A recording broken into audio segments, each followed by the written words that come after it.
Que pose é essa? E tu, Logan?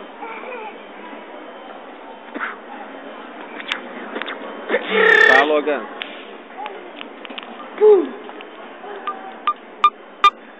E tu, Vince? Que pose é essa, cara? Tá, deu. Vamos pra lá.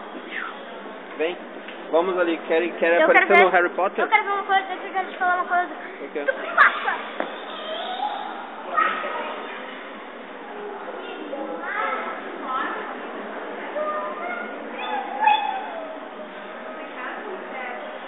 Vem, Vince.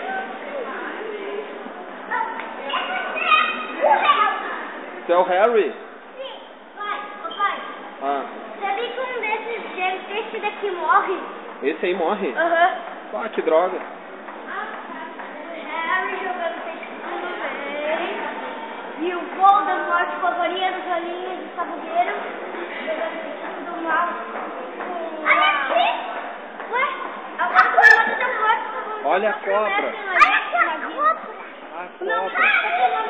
pai, sabe o negócio da Crux? Ah. Ele é morto Crux, só que o nome dela é Nagina. A parte do Oi.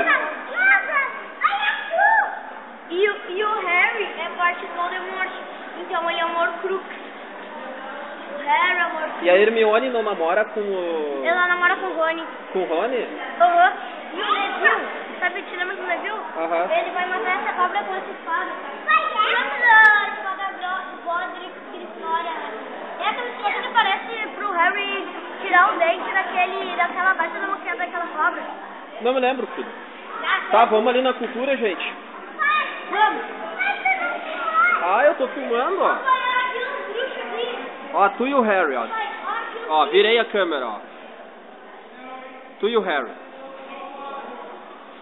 Legal. Eu não me lembro como que era o nome do ator do Harry. Tá, vamos ali na cultura.